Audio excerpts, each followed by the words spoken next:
Trisha Paytas, thank you so much for joining us on Sentimental Men. I couldn't be more excited to be on any podcast. I'm so excited. We're very excited to have you. We were talking about in our intro kind of how this started, and it was born at the Wicked LA premiere. Yes, so fitting. Kevin and I were in line, you don't know this, and then you came up behind us, and I don't get starstruck often, but I saw you and I was like, I'm talking to her tonight. No way. So you guys were in front. Yeah. Oh, that's so cool. And I will say, it started like a murmur in the entire influencer line. Like everyone was like, Trisha, that's Trisha. Trisha's here. Trisha. Stop it. That's so funny because it's like Wicked's the biggest premiere in the world, like the biggest star. So I was so nervous because I've never been to a premiere. So I think at the beginning I was just like, what am I doing here? I feel so silly. Like, why am I here? But then everyone was just so nice to everybody. You know, it's like one of those carpets where everyone's just like fans and happy to be there. So it was so much fun. Yeah, that was definitely the vibe. It felt like a big like Denny's after your High School Musical. Like it was just like a bunch of theater kids happy to be there. Oh, dressed up like everyone's in pink and green. Like everyone, it was just like good vibes. Because if you were in front of me, that means you got there really early too. Like it was like what 3:30 we were there. 3:32 on the button. I had a friend who was walking the later carpet, and he was like, "Oh, what time are you getting there?" And I said 3:30, and he was like, "Oh, I didn't know it was open." No, same. My co-host of my podcast, he's Entertainment Tonight, and he's like, "Oh, they're not even getting there till 4 to be on the carpet." I'm like, "Well, I'm getting there at 3:30, so." I take it. I would get there at 1:00 if it meant rocking the carpet. Right. I didn't care, you know. She's happy to be included. Yes. Wait, so that was your first ever premiere? That's crazy to me. I've never been to a premiere. I've never been invited. It was my first ever. It was like, yeah, I was so nervous. I didn't know what it was like. And all the people who were there, like if you've been to premieres, obviously, you know, but they all told me like they're not all like this because it was like chaos. The Wicked premiere was like chaos, but in the best way. It was huge. Yeah. It was just like lines and so many people and so many. Yeah, it was my first ever. I love it. Even the like whole stretch of carpet was crazy. Well, I just thought they all were like that. And everyone was telling me like, no, they're usually like really short and stuff. I just like, well, they must all be like this. We had no idea what to expect because we're like New York, and I was like, I'm a little nervous to enter this like LA scene, and you hear all the stereotypes, but everyone was so nice. Oh, yeah, that's so interesting. So there was a New York one, but were people just like not invited to that one? It wasn't like as much fanfare as all of the other ones. It was very like Anna Wintour hosted it at the MoMA, and it was very closed down. There was no like fancy carpet. Yeah, which is also just like New York, we just like don't have the space to do something as big as that LA premiere was. So yeah, I'm very grateful that we all got to go to that one. That's so cool. So are you guys like, so how long has this podcast been going? Because I was just like, obviously I just met Quincy at the premiere and I was in Kevin and I was just like, wait, I didn't even know this was like a thing. I'm like, and I don't know how because I love everything Wicked. I'm like, how did I not know about this? We started it in the pandemic. We both worked in Broadway, and then when Broadway shut down, we were unemployed. So I came home to Hawaii and Kevin stayed in New York, and we were just like texting each other stupid musical theater things every day. And I was like, I jokingly said we should start a podcast where we interview Alpha Buzz and Glinda's. And then Kevin took it very seriously. Yeah, I was like, give me 24 hours. I'll come back with a name, a plan, a guest list. Oh, wait, that's so cool. And you guys interviewed, obviously, the newest Alpha Buzz and Glinda's, which was like, I was like, damn, that's wild. Because they don't do like any podcast interviews. Congrats on everything. It's so cool. Yeah, I mean, it's all Ariana. Ariana is like so kind and nice and a theater fan herself, so I think like was in it with us. Yeah, she seems to be the common thread. Everyone I talked to, I had Bowen on my podcast, everyone's like, Ariana makes it happen, and so that's like really cool. Yeah. Okay, so what was your experience at the movie premiere? Did it live up to your expectations? Yeah, I got to see it a month prior at a screening they had here in LA, so I actually like already got to see. Oh, so were you at the one in New York? We went to the New York one, yeah. That was the coolest experience because there was like 20 people there, and it was just like so cool. So you could really hear everything. The premiere, there was 1,300 people there. So like they were cheering and everything, and it was great, but you couldn't hear like those like one-liners. And so I got to see it beforehand, so I already knew I was gonna love the movie. But the actual premiere, like you said, it's just like something in the air. We got there early. We got there like 3 hours before the stars, obviously. Yeah. But it was still like you could feel it in the air, and I was just excited. It just felt magical. It felt like we were a part of it, right? It just feels like totally. They knew, like I said, I'd never been invited to a premiere, so they knew I was like a super fan, and there were so many other super fans there. So it really just felt special, like you're being rewarded for being a Wicked fan for all the years. It was really cool. Which I think is a good thing about the marketing campaign in general is they've like really leaned into the like true fans of the musical, and I don't think they needed to, you know? Yeah, they didn't have to. Like some of the, do you know, is it Follow the Yellow Brick Girl and the Oz Vlog? Do you know those two? Yeah. Yeah, they got to interview all the stars, and I thought that was so cool because I was like, wow, they actually took people who are like fans to like get to interview all the like celebrities rather than just like random influencers that don't care about Wicked. Right. Which is nice too, because then it's like, not to like toot our horn, but like you're saying, like the Oz vlog and all these other, it's like they're asking questions that like your typical news outlets are not asking. Yes. And so it's like, and for something like this, where it's like this movie feels like such a gift to the people who love the show so much, it's great that we're like getting content tailored to us, and it's not Yeah. just like, whoa, what's it like working with Cynthia? It's like, no, tell us what the bubble was like, tell us what, Yes. what lines almost got cut, tell us this, tell us the other thing. Yeah, which was like the coolest part. Yeah, like you said, nobody else would ask those questions, and I thought it was like so cool. The bubble stuff was very cool to see that on screen. I was like, wow, that's pretty cool. That's my favorite part. Okay, wait, so let's rewind. What is your first touch point with Wicked the musical? How did it come into your life? So I was kind of late to it. I didn't see like the original cast. I wish I would have. I do remember my very first was Megan Hilty as Glinda. I do remember that. Mine too. Yeah, did you see? So good. And that was She's the best. before Smash, I think, right? So I wasn't familiar with her, but I remember going to my Playbill and seeing who my Glinda was, and I was like, oh my gosh, because I remember I fell in love with Glinda, of course. That was like, Yeah. the thing. And so that was my first. But then I saw it a bunch here in LA. It's here at the Pantages now too. So I saw Ashley Parker Angel as Fiero. I saw Adam Lambert as Fiero. So I saw it a lot of tours. And I've only gone to see it in New York maybe like a few times, like a handful of times. But that was my first introduction, and I remember just being like blown away because I love musicals, but Wicked is just. And I tell people this even after the movie because we're gonna go see it here at the Pantages next week.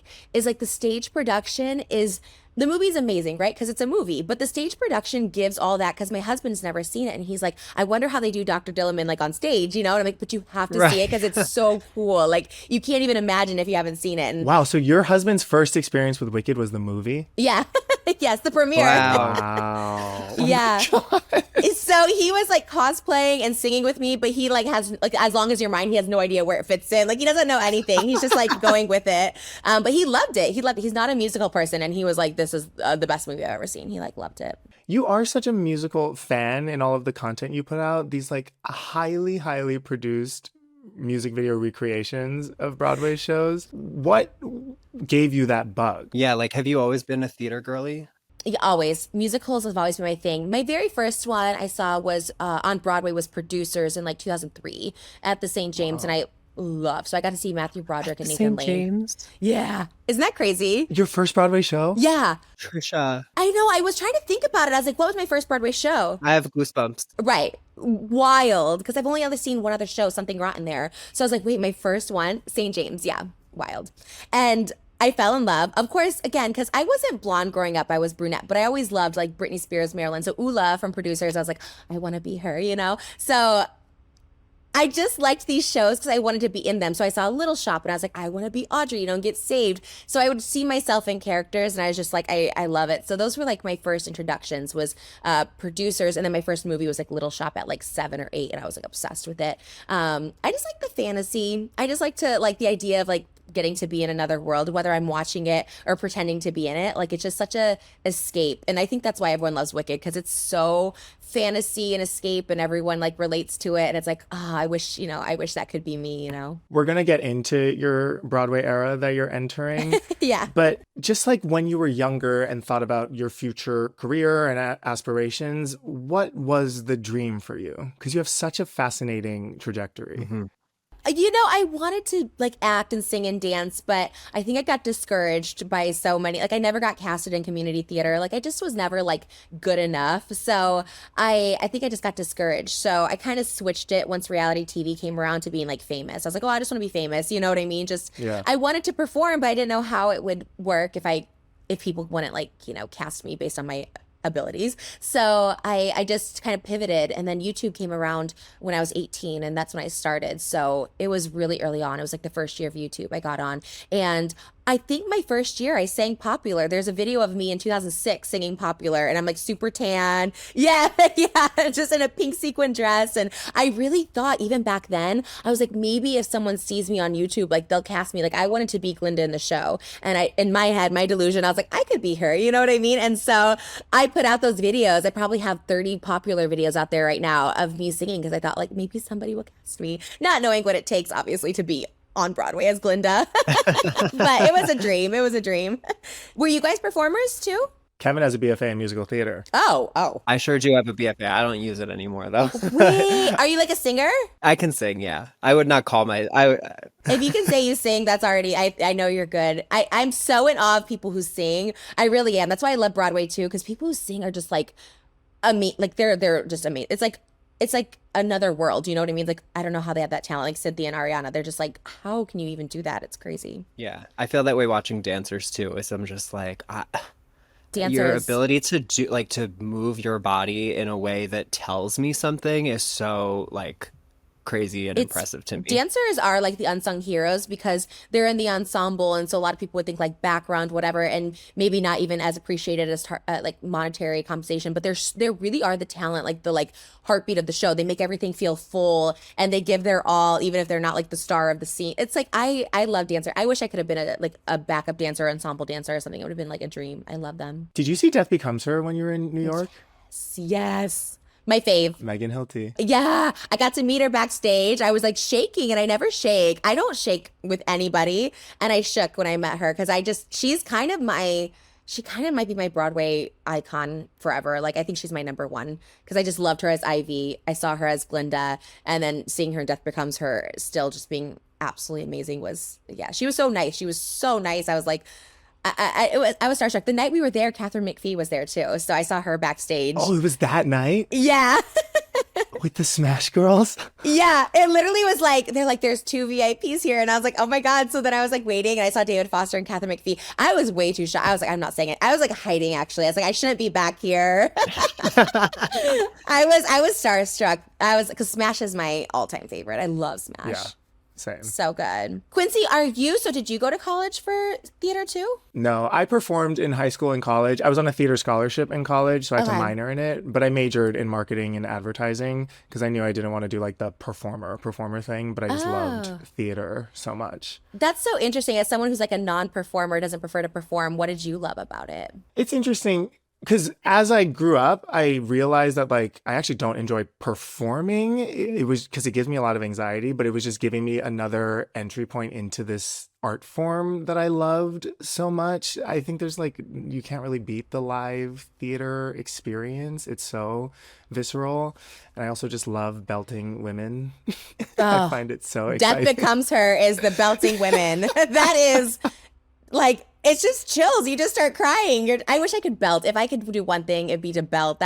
It's just like Nicole Scherzinger on Sunset Boulevard. I saw her too, and I was just like, oh, I just don't understand how that's possible. It's crazy. You should do a Death Becomes Her music video. I would do Everything for the Gays. Is that what I love that number. It's Yes. so fabulous. Wait, that'd be so perfect. That would be perfect. I was gagging. I was like, I wanted to like be a part of it so bad. That's might be the one number besides Producers Keep It Gay. Like that's like one number I want to be a part of so bad. I was just like, that's so good. I will. Maybe I will. When she came out in that rainbow flag, like Ah. like the fringy, I was gasping and screaming in my seat, Same. speechless. No, that show is actually maybe the best show I've seen. Obviously, besides Wicked, in like my whole life, I think that's my favorite show. If they made a movie musical of that, my mind would explode. It's so good. And I have to be honest, I never had seen Death Becomes Her, like the original movie. I know that's crazy and blasphemous. Yeah. I only watched it when the musical became a thing. Well, now that's what I'm gonna do too. We're gonna watch it tonight. I was like, oh, Bruce Willis is in it, Meryl Streep. Okay, Goldie Hawn. Yeah, I'll watch it. But I never saw it. But now I'm obsessed. Yeah, you're gonna love it. I It's one of can't my top wait. 3 favorite movies of all time. Yeah, people like loved it. I always thought it was like kind of scary by the movie poster, so I never watched it. But after seeing the musical, but can I tell you, I do love a musical almost better than the original source material. You know, like Legally Blonde. I prefer the musical. Ooh, that's a spicy take. Okay, so take us back to the first time you saw the Wicked movie. What were you most excited and nervous about? And then what were the surprises that happened in the movie for you? I think because I'm so not maybe educated or cultured like a lot of theater kids are. Like I'm not, I love theater, but I'm not into like deep cuts. You know what I mean? I'm not like, oh, this should be this. So I went in very just like happy to be there, just be like, I'm glad they gave us a movie. So I wasn't too like critical of it. You know what I mean? I was like, I'm just happy for anything. I loved the Dear Evan Hansen movie. I was like, this is everything. And I know a lot of people are not happy with it. So Yeah. because they cut a lot of songs and like, right, whatever, I get it. But Wicked, I mean, they kept all the songs in, right? For Act One, they had every single Yeah. song in there, which right away I was like, amazing. The first shot, obviously, when they see, you're in the land of Oz and you see Glinda in her bubble, that was, you already knew it was going to be so good. But I think as like in the stage version with Defying Gravity and The Wizard and I, which are like two of the best songs, I think the movie just gave you this like it opened it up because in the stage version they're just on stage like basically by themselves, which is amazing because their voices are amazing. But getting to see like, her walk through the fields and like really just feel like Defying Gravity being 30 minutes long basically, like it was so good. I was like, that's what we needed and that's what we like missed so much. And I think I cried in the screening. I definitely cried. I went by myself because there wasn't room for a plus one, so I went by myself and I was like sobbing. I was just like I don't know, it's just so much more emotional. Like I love the musical and it makes me cry at the end for sure, but I think every scene made me cry. I don't know, just seeing also like knowing like how much everyone wanted to be there. It just, I don't know. Yeah, I also wanted to be a part of it. I was like, damn, I wish I could have been in this movie. So I was crying because of that. I was crying because they were in it. There was just a lot of tears and emotion. Damn.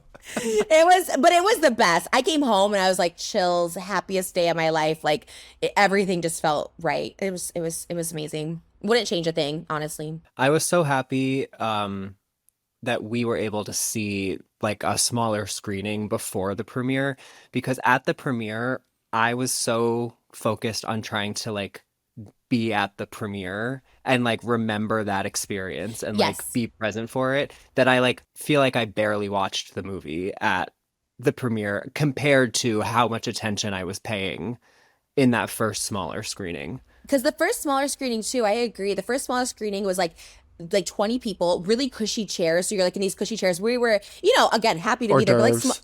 yeah, yeah, hors d'oeuvres. They had drinks. This one is like smaller. You're kind of like cattled in there. You're in fancy outfits, so it's like I was uncomfortable in my dress. Like everything was just a little uncomfortable. So yeah, the first time I went in like a jumpsuit, it was more casual. So I do recommend seeing it multiple times. We saw it in theaters like about a week ago, and it was like a different experience there because now you're seeing it with just like everybody, people who don't know Wicked, whatever, and getting to experience like other people just getting excited about things.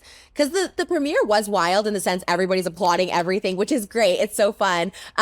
But getting to see it with people who maybe aren't as super fans was still fun because you could see what they got excited about too, and what gave everybody chills. Because people were applauding in ours just here at AMC. They were like Oh, applauding really? after Wizard and I. And again, they're not like theater people. You could tell, but they would applaud after Wizard and I, Popular, and Defying Gravity, and it was really cool. I was like, wow, that's cool. Like non super fans are doing that too. It was Yeah. really neat. Yeah. There is like a communal feeling that this movie is bringing out. I was in Madrid a couple weeks ago and I went to go see it. And before the movie started, someone stood up and turned around and said, "Hola, chicas y gays." And everyone like started clapping. I would clap. That's such a good intro. I'm gonna say that for my podcast. Chicas y gays. It's so good. That's what we all need is that space, to all be together and just celebrate something. I can't wait. The sing along comes out next week. I already got tickets for that. I was like, I can't wait to Oh sing. my God. I know I gotta go. Those are going to be nuts. Those are gonna be nuts, but honestly, I'm so glad they're doing it because who doesn't want to sing along? Yeah, and it feels like why not? If they're giving it to us, like why not go to a sing along and like misbehave a little bit? You know what I mean? Like it's like a Yeah. rowdy type of fun to go to a sing along. And everyone just belting as if they're like the best singers in the world. That's what I can't wait for.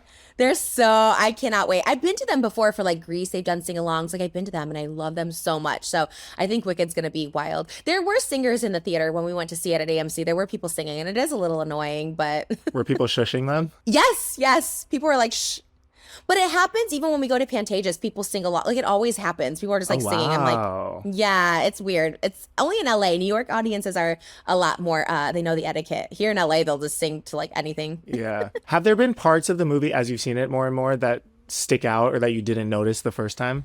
There's so many little things. I feel like, especially when they go to Shiz, like there's because it was a set, which I didn't know. I didn't know until I saw behind the scenes. But it's like this, they have so many like little pieces. I think it was Ethan Slater who said there were so many like little like nooks and crannies that they were like discovering when they were filming it. So watching it back, I could see all the little like areas that people were like popping out of and stuff, which I thought was really cool. So just seeing like those kind of details, I appreciated.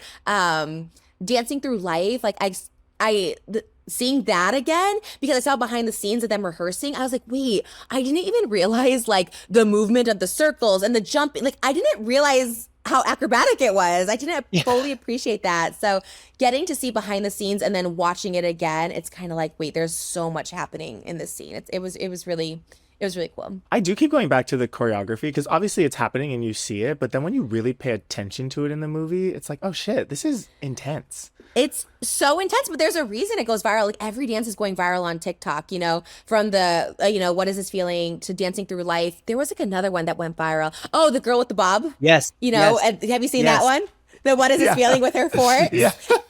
Like that's what I'm saying. Everyone pays attention. She's killing it. Like the girl with the bob is now very viral, and it's like having a moment. Yeah, she's having a moment, and that's what I love, especially about the choreography. I just saw Lin-Manuel Miranda called out. I think he was talking with the choreographer, and he was saying like how the nail choreography looked like In the Heights. Did you see that one? Yes, I clocked that. Yeah. He's like, that looks very familiar to In the Heights. So I love stuff like that because I wouldn't have noticed. So I think that stuff's interesting. I like with the choreography too.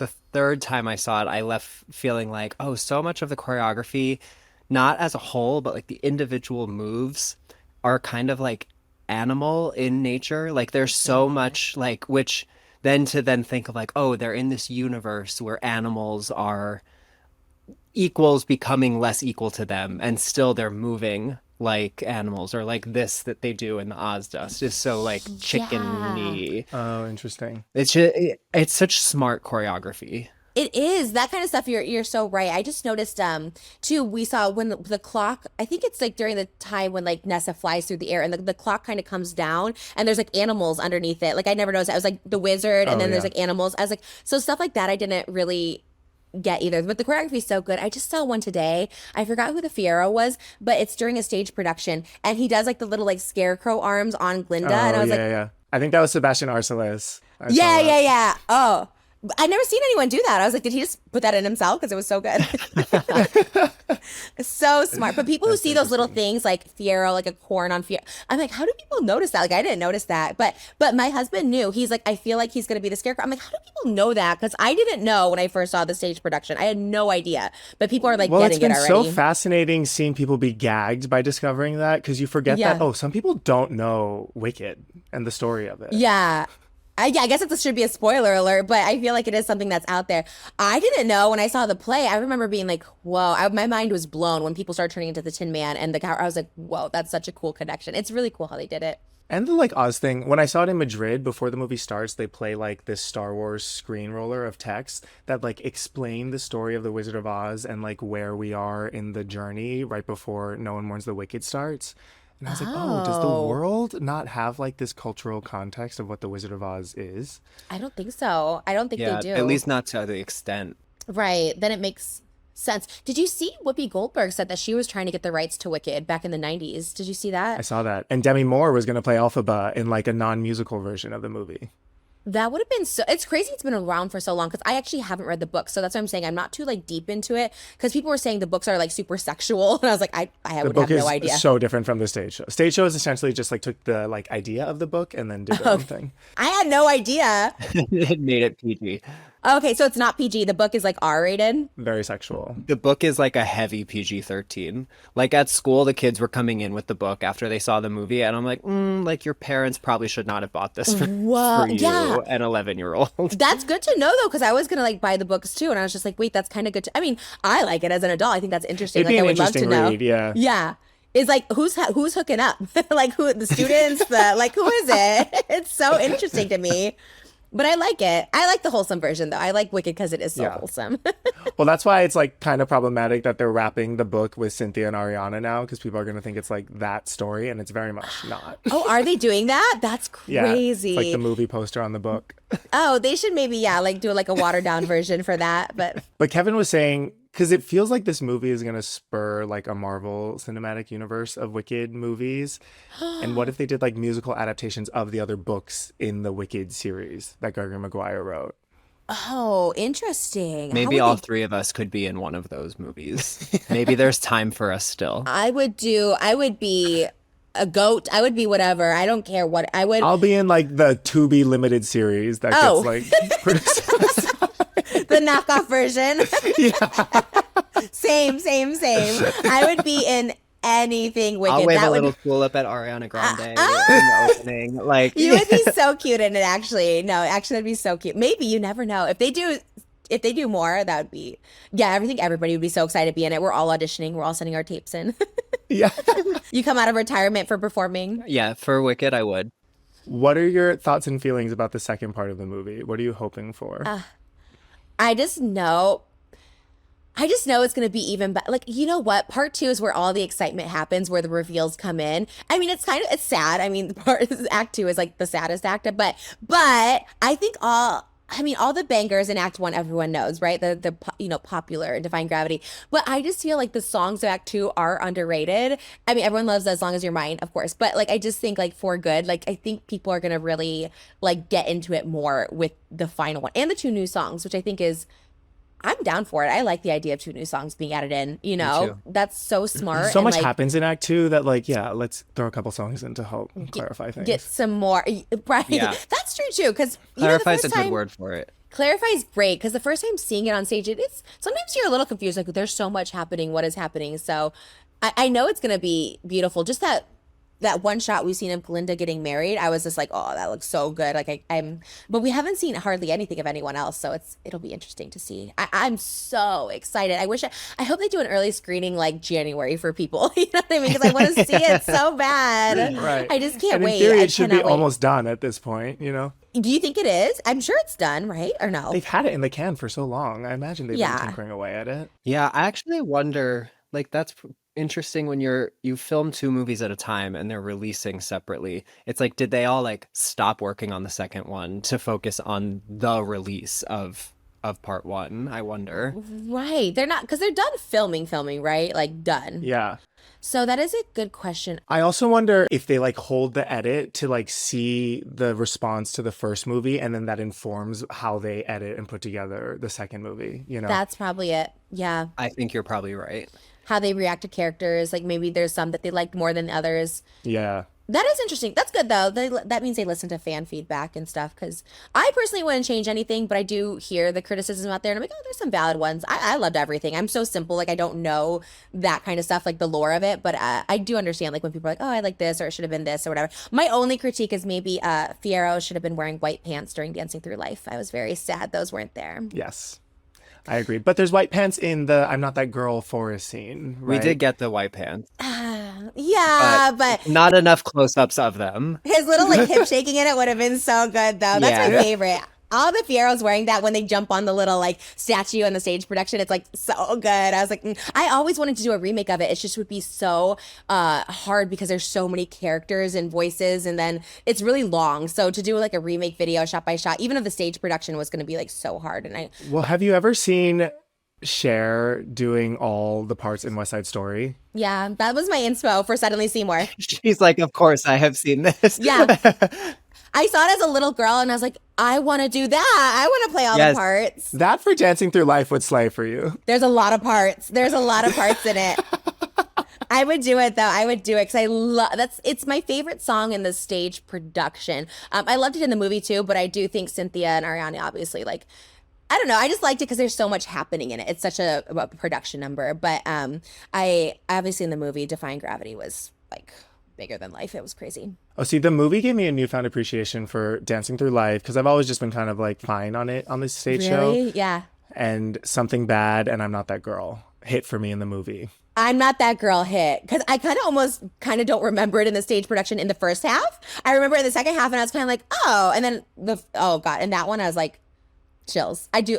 And everyone's singing that one on TikTok right now too. And it's so beautiful. People dissecting the lyrics on TikTok have been really cool, specifically Dancing Through Life when he's like, what is the one where it's like, when we all become dust is what it comes to, whereas like If nothing only matters because and knowing dust. nothing matters. Yeah, and they're Yeah. like, wait, he's actually so sad. He's singing about like his demise and how it's just and then like that is kind of tragic, and everyone's just like happy and dancing and Well, and I love it too, because then later, right before I'm Not That Girl, when Elphaba says, like, no, like, I see you're so unhappy. Like, and it's just like, oh, because she's listening to him. Everyone else is looking at him and seeing the smile, seeing the swivel hips. But yeah, she's hearing the words he's saying, and she's like, nah, like, this guy is sad. Which yeah, they do in the Very movie. sad. Like in the movie, everyone's dancing around him, and they cut to Elphaba just kind of like staring at him, which is a very literal. yeah. She's seeing him.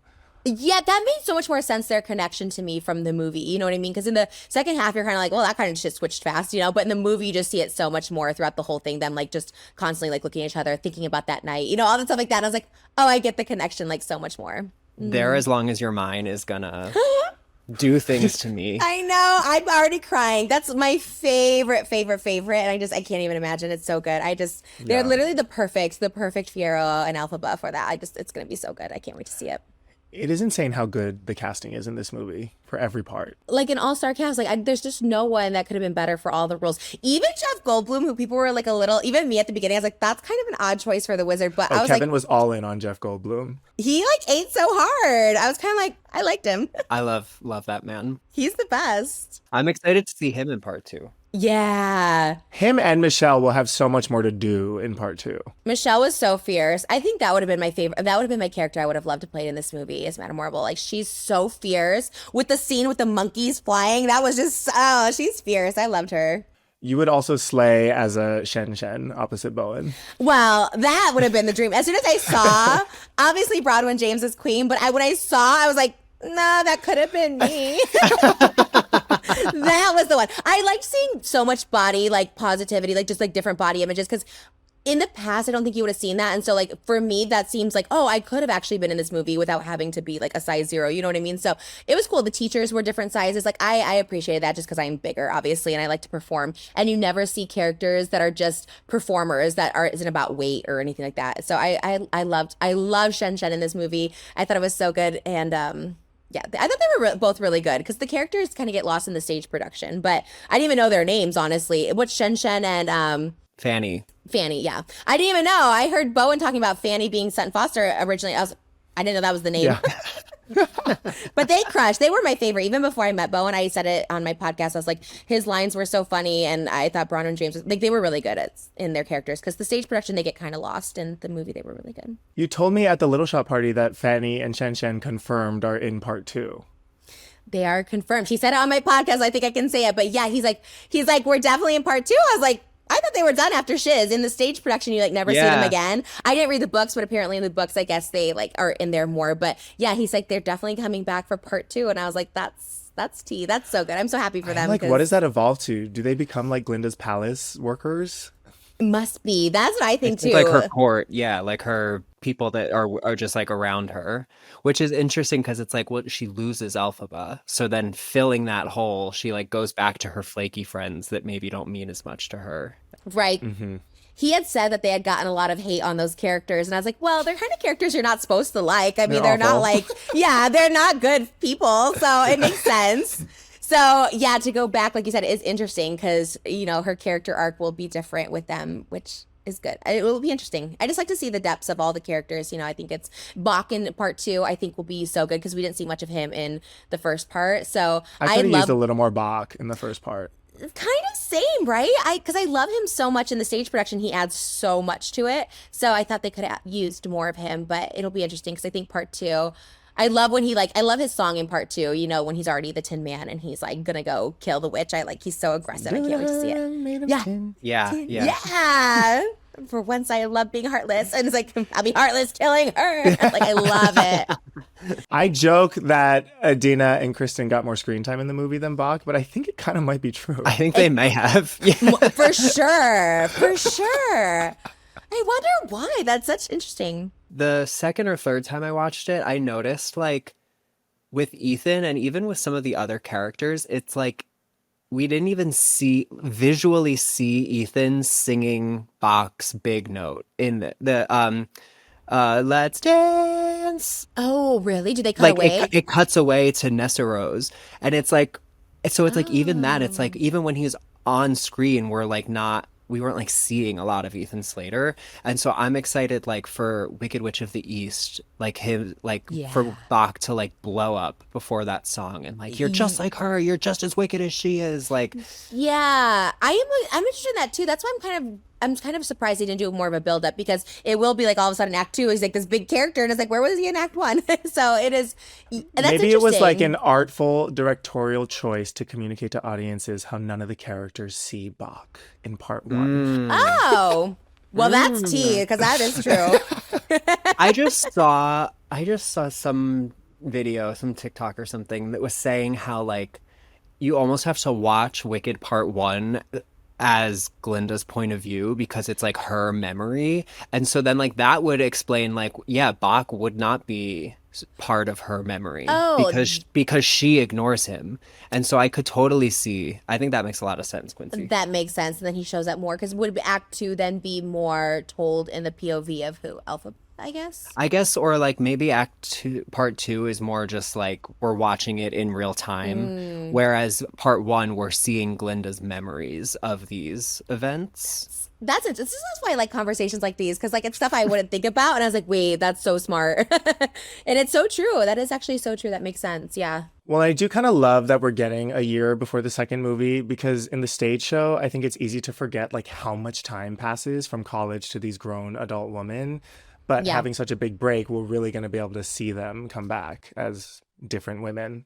Yeah, that actually makes sense. I saw a lot of people being like, "Oh, we're gonna believe 36-year-old Jonathan Bailey as Pharaoh, but not Ben Platt, 27 as Darren Hanson." I'm like, but they become adults, like they become like grown ups, so like they have to play that. And I thought they did, but all looked very young and very good in this one. But it is interesting. People get so mad about the age. I was like, okay, I I also think think like high school is different than college to play on screen. Like high school, you kind of have to look like right, a high schooler. Yeah, I thought they did a good job. I think it's more so it's like the whole cast needs to look the same age. yeah. And like in this, it's like, yeah, none of them are college aged, but they did make all of them look at least the same age as each other. I mean, the Yeah. original cast too. They were all like in their mid 30s and stuff, but no one questioned it. They all looked very good and very young and You're rarely having a college age person play Elphaba live. yeah, like you said, especially because like later on they have to show that like growth and the maturity and stuff like that. Yeah, it's I thought they were like perfectly cast. I loved it. Okay, Trisha, you are fully entering your Broadway era, and I do think it feels like the Wicked premiere was kind of the catalyst for that journey, and now you're like full throttle. Uh Tell us about like how your Broadway show even came about. oh my gosh, it's such a crazy journey. It literally started this year on April Fool's Day of 2023. I was like 8 months pregnant.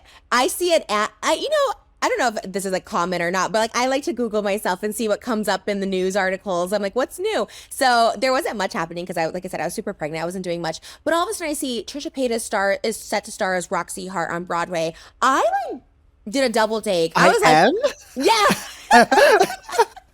Literally, I thought that because I was like, I just signed with an agency and I was like, wow, they worked quick. I'm like, I guess I'm gonna do that. Like, Trisha. I really thought. I was like, okay, tea. And so I looked and I was like so excited. I posted it again, not really thinking because like obviously I didn't hear anything, but I posted it because I like to get people hyped or whatever. And it was an article that I didn't write, so I was like, let me just post it. Start some I posted discourse. it, yeah, and it worked on Instagram. And Kobe, who is one of the producers on my Broadway show, he wrote it and he said he was at a show. I can't remember what one, but he was at a show. He said all of a sudden, I think it was Cabaret. He's like his phone just started like blowing up. He's just like I got all these like notifications. The site was like crashing. Everyone just like looking to see. My Instagram was the same way. I think that post has over 200,000 likes. So many Wow. comments. Booking my ticket for New York. Like can't wait. You deserve this. Like everyone thought it was so real.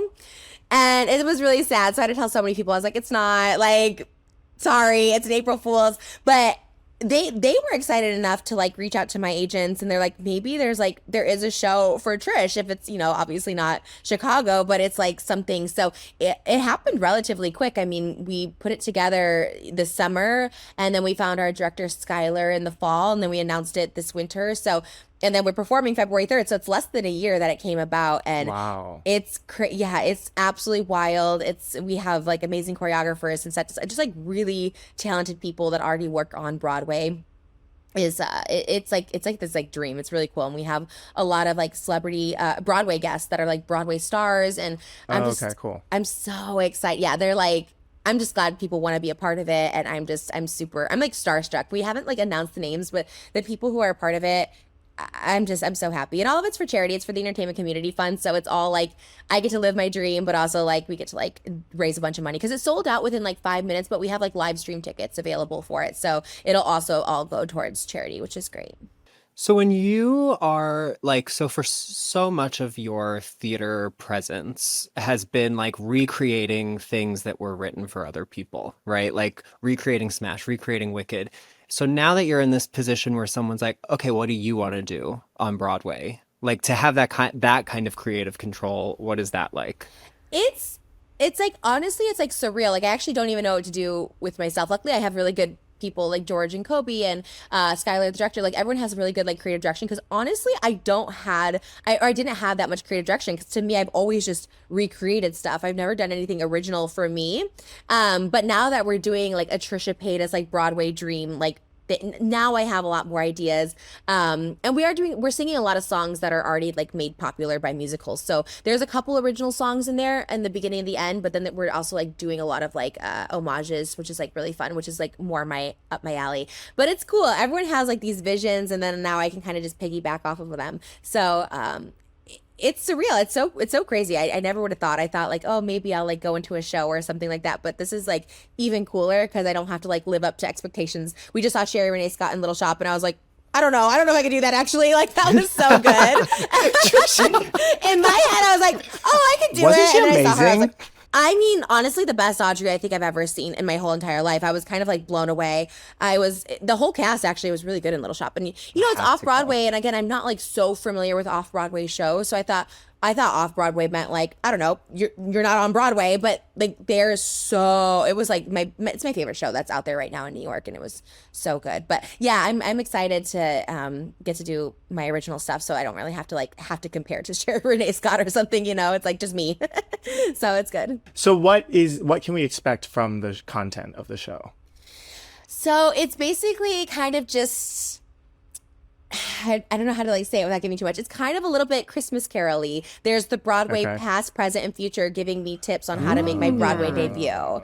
Yeah, so we kind of have a little bit Interesting. of a journey. Yeah, it's I'm excited about that part of it. So it's a little journey. There's big opening number, and then yeah, there's like it's almost a little Wizard of Ozzy too. There's a little bit like a guide. Like there's like the voice of Broadway that's like guiding me through my journey. So Uh, yeah, it's really fun, and the people involved are really good. So I am so excited, and I get to sing, and it's a little podcasty too. It's a little bit like I do like little interviews, little skits. It's all like little skits, but then there's like little interviews, and then I get to sing a song with each of them at the end of the lessons, and then by the end of the show, everyone will learn what it takes to become, to be a star on Broadway, which I think is really cool. I love that. That's really cool. We need to find a way to sneak in because it sold out so quickly. Yeah, I think we have connections. We can I work as know. ushers. We can show people to their seats, like whatever you need. Yeah. Anything, all of it. It's crazy because people were so supportive. Like this actually sold out quicker than my own shows. So I think I was surprised because it's Broadway. The tickets were a little even pricier than my own show Right. tickets. So I was surprised. People were so supportive, and people still are like, "How do I get tickets? I want to see you like be on Broadway." It's like it is crazy. I'm trying not to even think about it. I go into rehearsals like a week before the show, and I'm trying not to think about it because I feel like I'm a little like I get a little overwhelmed. So I'm just trying to be like, let me just take it day by day, and when I get there, I'll focus on it. But I'm really thinking about it. I get a little too excited. Well, we were saying in the intro, it's a really exciting step forward for Broadway because it feels like Broadway is always a little bit late to the curve, with just kind of like improving and moving forward. Hmm. And so something like this is like a cool shift in the industry model and like a new way to think about how Broadway is done. Even the live streaming of it all is such an accessibility thing that Broadway does not currently do. That is like such a smart idea.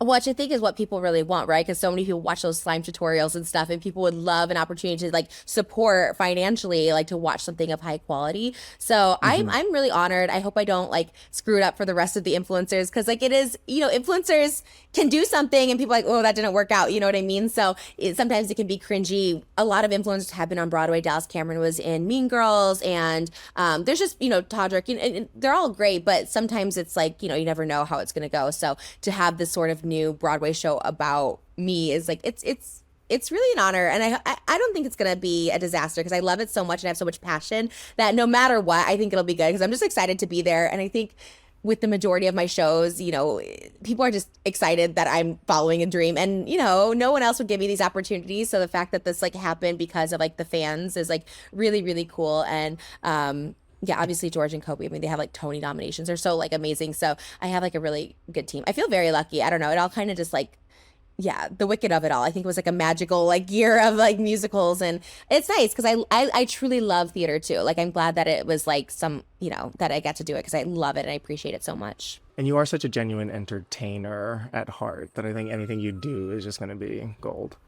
Thank you. I love performing more than anything. If I had a voice, if I had like a Megan Hilty voice, I would have been 10-time Tony nominee. But I know where I'm at. I know I'm passionate, and I'm doing training starting in January for the month to like just help because I know I'm like okay. I know I'm not great, but it's like I think I could be a lot better. So I'm trying to put in like the work to like really do my best. Are you enjoying this entrance into the New York theater scene? What has it been like for you?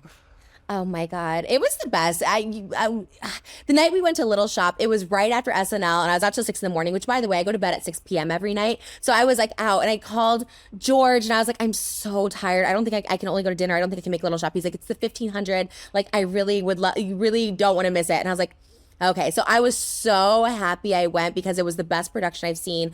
The after party after just because it was the 1500, so like everybody was there. One of the I forgot who it was, Melissa Victor, is that her name? She was one of the Audreys. She's an understudy in Little Shop, and Oh she was yeah, one of the Melissa. yeah, she commented. She goes, "Oh my God, next time we have to sing together." Because I loved her. She was the first, like, in the first Audrey I've seen that was, not a size zero. You know what I mean? So that gave me so much inspiration. I love seeing her as Audrey. So getting to see everyone in person. That's the night I did the TikTok with Orphe just outside the bar. Like, New York was like anything could happen. I saw Orphe. She saw me. We follow each other on TikTok, and she's like, "Do you want to make TikTok?" I was like, "Yeah." And then she's like, "What should we do?" And I was like, can we do Ben and Sam? She's like, yeah. And so we were like lip syncing outside this bar in New York. Like it really was like a dream night. It was just so magical. It was really fun. So then, Trisha, is your hope, your goal, your dream, your intention that after this one night at the St. James, there are future Broadway endeavors for you? Or does this feel like I'm doing it, I've done it, I can check it off my bucket list? No, I would love to be bi-coastal. Like I love New York. My husband loves New York. He's an artist, so he loves the whole scene. I really did Oh, love what New does he York. do? I've always have. He does like water photography. Like he's if I, Oh there's like wow. water art. So he does photos of water. He created this like way to take pictures of moving water. So he also is just really good at like painting and sketching and sculptures, but he does his work is mostly water. So he loves the whole scene too. So I think it'd be fun to just, be out there for something. I'm trying, I saw Quincy and immediately I was just like, oh, did you know I do Little Shop? I've done this. And he's like, no, I know. And I pitch myself. As soon as I see anyone do anything, I'm like, oh, by the way, Yeah. because I used to be a lot more shy and timid and I'd be embarrassed to talk about anything. But my 2024 at 36, I was like, I really need to just like go for it and just ask for like what I want because I see so many people getting opportunities and I'm like, I need to just start like asking for things. So we'll see. I'm fortunate because Broadway does a lot of like cast like stunt casting where they bring people in, and so I did these shows hoping I could show that like people want to like come buy tickets. So we'll see. Fingers crossed. Yes. I loved Rosie a lot too. When her show was on TV, I remember she would always like go into Broadway shows, and I like she was kind of my inspiration too because she's like.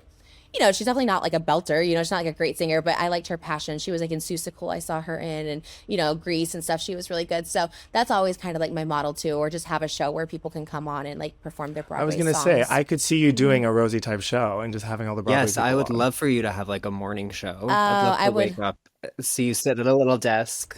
Yeah. And then throw out the koosh balls. Yeah. Yes. Yeah.